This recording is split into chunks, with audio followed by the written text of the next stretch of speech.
Artis Sandra Dewi turut terseret dalam pusaran kasus korupsi tata niaga komoditas timah yang melibatkan suaminya, Harvey Muiz. Sejumlah aset milik Sandra Dewi turut disita untuk membayar uang pengganti pidana yang dijatuhkan kepada Harvey Muiz. Sandra Dewi pun resmi mengajukan keberatan atas penyitaan sejumlah aset pribadinya yang dilakukan oleh Kejaksaan Agung. Juru bicara Pengadilan Negeri, PN, Jakarta Pusat, Andi Saputra, mengonfirmasi bahwa saat ini sidang keberatan penyitaan aset Sandra Dewi sedang berlangsung. Beberapa aset yang dipermasalahkan antara lain 88 tas mewah, serta 3 bidang tanah dan bangunan di Kebayoran Baru, Jakarta Selatan, masing-masing berukuran 21 meter persegi, 222 meter persegi, dan 123 meter persegi.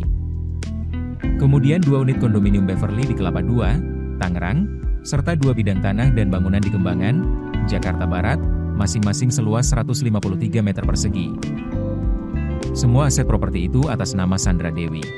Selain itu, rekening deposito senilai 33 miliar rupiah milik Sandra Dewi juga ikut disita dan dirampas untuk negara. Menurut Andi, dikabulkan atau tidak permohonan keberatan itu merupakan kewenangan majelis hakim yang menilainya. Dalam sidang keberatan bernomor perkara 7 PID Sus Keberatan TPK 2025 PN Jakarta PST, Sandra Dewi memohon agar sejumlah asetnya tidak disita dan dikembalikan, karena mengklaim semuanya merupakan hasil kerja dan pendapatan pribadi.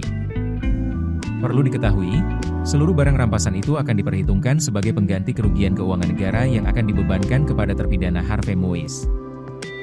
Kasus Harvey Muiz ini telah berkembang menjadi salah satu perkara lingkungan terbesar dalam sejarah hukum Indonesia. Kasus tersebut melibatkan 22 tersangka, termasuk pejabat tinggi dan pengusaha dengan nilai kerugian negara mencapai 300 triliun rupiah. Kerugian lingkungan ini dihitung berdasarkan total luas galian yang mencapai 170.363.064 hektar yang tersebar di kawasan hutan dan non-kawasan hutan Bangka Belitung. Dengan besarnya kerugian yang ditimbulkan, kasus ini menjadi sorotan besar dalam dunia pertambangan Indonesia, terutama terkait praktik korupsi dalam pengelolaan sumber daya alam.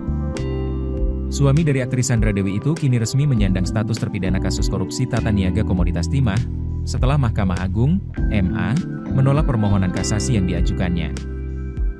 Harvey Muiz dihukum 20 tahun penjara setelah Mahkamah Agung, MA, menolak permohonan kasasi yang diajukannya, pada Selasa, 1 Juli 2025. Selain pidana badan dan denda, ia juga mendapatkan hukuman pidana pengganti dari 210 miliar rupiah menjadi 420 miliar rupiah. Sebelum penjatuhan hukuman terhadap Harvey Muiz, hakim sepakat dengan jaksa terkait barang-barang yang terkait Harvey Muiz dirampas untuk negara, termasuk aset atas nama Sandra Dewi. Keputusan bisnis terbaik datang dari data, bukan tebakan.